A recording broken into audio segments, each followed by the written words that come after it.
selain dualisme organisasi, nanti juga akan ada dualisme hari keris gitu.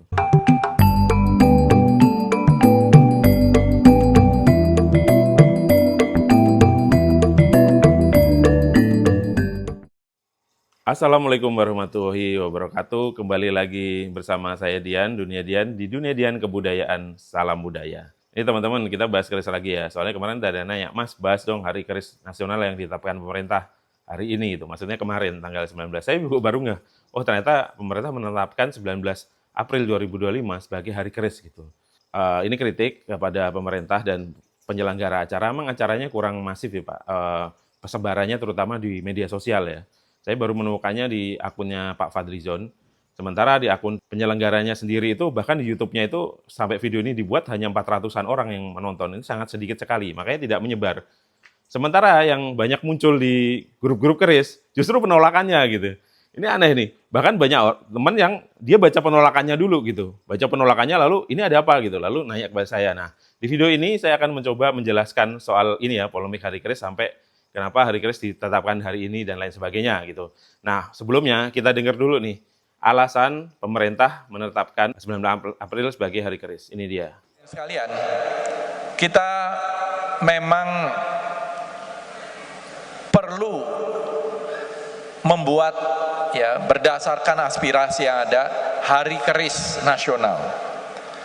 Tanggal 19 April merupakan tanggal yang bersejarah karena visi dan misi upaya pemajuan budaya keris ini tersusun dengan baik dalam kongres pertama SNKI di Surakarta ketika itu, tahun 2006. Jadi tokoh-tokoh perkerisan, karena ketika itu sebenarnya yang mendaftarkan ke UNESCO ini adalah komunitas. Komunitas ini waktu itu belum ada wadahnya. Kemudian wadah inilah kemudian diciptakan setelah ada pengakuan dari UNESCO, dan dibentuklah berdasarkan diskusi dengan pemerintah ketika itu Kementerian Pendidikan dan Kebudayaan dan komunitas-komunitas keris yang ada, termasuk tokoh-tokoh perkerisan yang masih ada ketika itu, antara lain adalah Bapak Wibowo Basuki, Pak Haryono Haryo Guritno, ada di sini juga hadir Pak Gaura Mancacarita dan juga banyak yang lain lagi, yang Pak Basuki juga dari awal, dan saya kira banyak tokoh-tokoh di sini dari perkerisan yang hadir ketika kongres pertama SNKI tahun 2006 karena SNKI ini juga merupakan satu federasi dari paguyuban-paguyuban yang ada, maka kemudian membuat satu aspirasi agar hari di mana kongres SNKI yang pertama ini dijadikan hari keris nasional. Ada juga aspirasi sebenarnya yang menginginkan tanggal 25 November sebagai hari keris nasional. Karena ketika tanggal 25 November itu adalah penyerahan dari UNESCO. Penyerahan UNESCO untuk keris. Dan ini biasanya juga ada kombinasi kadang-kadang. Namun 25 November itu sudah cukup banyak hari di situ. Yang paling terkenal dan diperingati itu adalah Hari Guru. Hari Guru tanggal 25 November. Ada lagi Hari Anti Kekerasan Terhadap Perempuan. Itu juga tanggal 25 November. Jadi banyak sekali hari-hari di tanggal itu. Dan memang konferensi atau kongres UNESCO itu dilakukan pada bulan-bulan itu, November, Desember. Sehingga kalau kita mengikuti hari penyerahan dari UNESCO, bisa-bisa kegiatan-kegiatan kebudayaan itu bertumpuk nanti di ujung tahun. Nah, ini juga salah satu masalah pertimbangan teknis ketika itu. Nah itu ya alasan Pak Menteri ya, tapi biar imbang, jadi kita dengar alasan penolaknya, yaitu dari Senopati Nusantara ya. Nanti saya jelaskan kenapa ada Senopati Nusantara, ada SNKI dan lain sebagainya bagi teman-teman yang masih awam soal ini. Ini dari Mas M.M. Hidayat ya, sebagai Ketua Harian Senopati Nusantara. Jadi beliau menolak hari keris 19 April karena itu jauh dari nilai-nilai luhur masyarakat yang berbudaya ya. Jadi 2018 lalu SN atau Senopati Nusantara, kita singkat SN aja, itu pernah juga diminta pengkajian oleh Menteri Pendidikan dan Kebudayaan waktu itu ya, Pak Muhadjir Effendi, segala macam. Balitbangnya kemudian meneliti, melakukan polling dan lain sebagainya, lalu kemudian menentukan bahwa tanggal 25 November itulah yang cocok dijadikan sebagai hari keris, karena saat itu keris itu mendapat pengakuan dunia ya dari UNESCO gitu. Intinya itu seperti itu. Jadi tidak setuju waktu itu di saat itu ya, sebelum Pak Fadlizon menjadi Menteri Kebudayaan itu SNKI juga sudah menetapkan 19 April mengakui itu sebagai hari keris gitu. Jadi ada dua versi nih. Nah, sebelum tahu dua versi itu, di keris ini kan ada dulunya organisasi itu cuma satu ya, SNKI, karena amanat UNESCO untuk organisasi berkerisan yang membawahi organisasi kecil yang lain atau paguyuban. Lalu kemudian terjadi perpecahan. Lalu bagi dua nih secara garis besar, yang satu SNKI, yaitu yang memimpin Pak Fadlizon, lalu yang satu, waktu itu politisi Gerindra ya, karena ada unsur politiknya nanti, yang satunya lagi SN atau Senayan Parti Nusantara, yang memimpin itu Pak Hasto dari PDIP gitu. Jadi mungkin waktu itu, seperti tulisan saya pernah nulis soal Hari Keris Nasional, polemiknya, Pak Jokowi atau Presiden saat itu tuh enggan menetapkan hari keris karena ada kekuatan besar ini. Jadi main aman lah, nggak ditetapkan. Nah, karena gini, kenapa Pak Presiden? Karena hari-hari yang lain seperti hari batik, hari wayang segala macam itu penetapannya pakai presiden, pakai keputusan presiden. Sementara hari keris yang kemarin itu ditetapkan oleh keputusan menteri. Gitu. Nah dari sini mungkin Pak Prabowo juga main aman juga ya. Seperti kemarin misal polemik Kadin tuh ada Pak Anin, Pak Arsad juga Pak Prabowo kayak main tengah sampai akhirnya kemudiannya keduanya akur. Nanti kita bahas di ujung lagi juga. Nah dua-duanya ini punya hari keris masing-masing, yang satu 19 April, yang satu 25 Desember. Nggak pernah bisa ketemu gitu, sampai akhirnya ya hari keris ini belasan tahun tidak pernah ada gitu. Lalu masing-masing memperingati sendiri-sendiri gitu. Sampai akhirnya sekarang Pak Fadlizon menjadi Menteri Kebudayaan, ini kemudian memang orang terbaca ini akan diputuskan di tanggal 19 April. Pas kemarin di acara Jogja yang saya liput itu, Pak Menteri juga udah menyampaikan sih, seperti tadi itu argumennya bahwa akan menentukan hari keris sih 19 April, karena kalau November, beliau juga tahu bahwa ada aspirasi itu.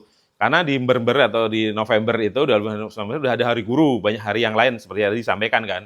Gitu. Tapi Senopati Nusantara juga membantah itu, karena dia mengatakan bahwa di tanggal 19 April juga ada hari Hansip gitu. Kalau alasannya adalah harinya tabrakan gitu. Ya ini nggak pernah bisa ketemu, lalu kemudian ditetapkan dan penetapan itu dinilai sebagai penetapan sepihak. Lalu sekarang jadi rame nih polemik dua ini lagi. Tampaknya ini juga nggak mudah terselesaikan ya. Selain dualisme organisasi, nanti juga akan ada dualisme hari keris gitu. Nah saya di sini dan beberapa teman keris yang menyatakan diri sebagai independen ya, saya bukan SNKI, bukan Senopati, saya dekat dengan orang SNKI, berteman baik dengan orang SNKI juga, mencoba menjadi penengah lah di soal ini. Jadi begini, ini kan harus kita lihat sebagai realitas bahwa di keris ini organisasi ini pecah gitu. Jadi jangan hanya satu organisasi saja yang dilihat, bahwa ada SNKI dan Senopati Nusantara, dua-duanya juga sama-sama aktif. Soal mana yang lebih aktif itu silahkan dinilai sendiri, tetapi menurut saya aspirasinya juga harus didengar gitu. Nah kemudian kalau dengan memaksakan tanggal 19 April ini, menurut beberapa teman keris itu, ini justru akan semakin menegaskan perpecahan gitu loh. Lalu kemudian ya ini penolakannya nyata juga itu, rame. Bahkan kalau mau jujur di media sosial lebih rame penolakannya dibanding dengan penetapannya gitu. Nah, sebagai orang netral, kita ingin propose sebuah jalan tengah sebenarnya. Jalan tengahnya apa?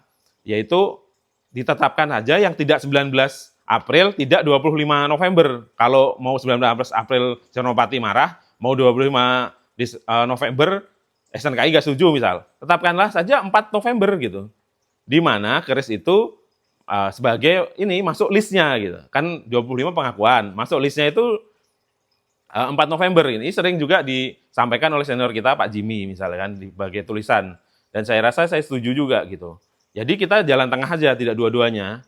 Ini merangkul, ini sesuai dengan ini Pak Prabowo juga ya. Pak Prabowo itu setiap ada organisasi, misal organisasi advokat, kemarin Kadin segala macam terjadi perpecahan atau dualisme, beliau pengen ya udah sono ngerebuk bareng, ini deh damai dan sepakat gitu. Nah saya kira itu lebih baik ya daripada memaksakan satu tanggal, ada yang nggak setuju dan yang tidak setuju tidak sedikit juga, lalu rame dan malah bikin gaduh mungkin ya, atau bikin tidak kompak gitu. Dunia keris aja tanpa begini itu udah sering nggak kompak, sering berantem. Bahkan dari hobi atau organisasi yang saya lihat tuh ya paling berantem ya keris gitu loh. Tapi ya kalau semua pemerintah tetap di 19 April ya itu wewenangnya gitu. Yang sementara yang pihak SNKI secara politik sudah kalah ya nggak bisa apa-apa. Tapi ya itu tadi tetap tidak akan bikin dunia keris ini rukun gitu. Kalau diklaim ini mewakili semua aspirasi, harusnya ini juga didengar dan biar tidak berat dimanapun. Nanti kalau berat di 25 Desember, ini orang SNKI-nya marah. Kalau berat di 9 April seperti sekarang, nanti yang SN marah. Nah, tadi aja itu, jalan tengah gitu. Apakah bisa direvisi? Ya bisa. Keputusan menteri, nanti revisi pakai kepres gitu loh. Biar sama dengan hari-hari yang lain itu kan ditetapkan dengan kepres. Hari wayang, hari batik, dulu Pak SBY, hari wayang Pak Jokowi, itu juga lama nggak ada.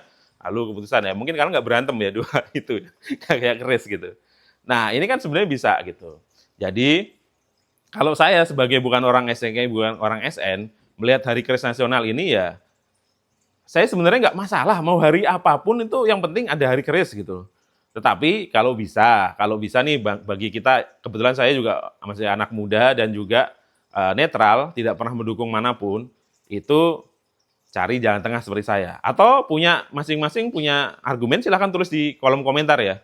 Dan saya membuka juga misalnya orang SN atau orang SNKI yang ingin bersuara juga soal ini, pakai media sosial saya silahkan gitu. Nanti adu argumen di media sosial saya persilahkan. Tetapi syaratnya adalah dua pihak ada gitu. Jadi kalau saya menerima misal video atau apa dari satu pihak, nanti saya menunggu pihak sebelahnya untuk saya sandingkan gitu. Jadi biar tidak diklaim saya hanya mendukung sebelah gitu. Judulnya itu biasa itu, kita difitnah mendukung sebelah, difitnah ke sana ke sini gitu. Maka netral ya. Jadi media sosial saya ini, Dunia Dian Kebudayaan ini netral, tidak pernah mendukung siapapun, baik itu pemerintah maupun yang lain, karena kita ini independen, tidak pernah dibiayai oleh siapapun gitu. Jadi kita itu selalu berusaha di tengah-tengah.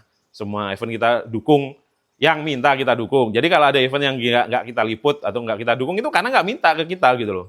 Bukan kita yang nggak mau gitu. Ya nggak mintanya macam-macam lah. Ada yang nggak suka, ada yang segala macam dan segala macam. Jadi lah teman-teman ya, untuk lebih jelasnya analisis saya secara politiknya juga Hari Keris Nasional itu ya mungkin dibaca nggak enak ya bagi orang SNKI maupun orang SN itu ada di tulisan saya itu yang juga saya share di grup keris kok, dibaca semua orang bisa setuju bisa tidak. Saya itu terbuka saja karena saya netral di tengah-tengah gitu. Dan semoga ini bisa ya nanti ketemu solusi lah yang sama-sama enak antara semua orang keris lah ya. Ini semua saya anggap saudara lah, mau organisasinya apa segala macam. Karena keris ini tanpa dipecah-pecah, tanpa dikotak-kotakan pun udah dikit gitu. Orangnya udah dikit, ini hobi yang sangat 4L lu lagi, segmented dan ceruknya atau niche-nya sangat kecil gitu. Apalagi kalau sampai pecah belah gitu. Ya semoga kita doakan, semoga polemik Hari Keris Nasional ini segera selesai. Karena penetapan Hari Keris ternyata tidak menyelesaikan ini, malah kemudian kayak mengompori lagi polemik gitu. Jadi semoga segera tercapai solusi ya. Seperti tadi, kalau boleh kita mengusulkan ya 4 November tadi itu sebagai jalan tengah ya. Mungkin ini bisa didengar oleh Kementerian Kebudayaan, oleh Pak Presiden juga mungkin, oleh senior-senior keris. Jadi agar tidak terkesan tetap ada perpisahan, biar rukun lah. Dunia keris ini kalau rukun saja belum tentu bisa sebesar budaya-budaya lain seperti batik, wayang gitu loh. Apalagi kalau pecah mulu gitu. Jadi ya udahlah, kita ke depan coba saling rukun, coba saling menghargai, coba saling mendengar, dan semoga keris Indonesia ini semakin jaya ya, semakin disukai oleh anak-anak muda, lalu terlanjutkan semakin lestari dan sesuai dengan harapan-harapan mungkin moyang kita dan kita bersama. Oke teman-teman, sampai di sini aja video kali ini ya. Semoga bermanfaat. Silahkan kritik, saran, komentar. Kolom komentar tidak pernah saya sensor, tidak pernah saya hapus. Sampai jumpa di video berikutnya. Saya Dian, undur diri. Wassalamualaikum warahmatullahi wabarakatuh. Salam budaya.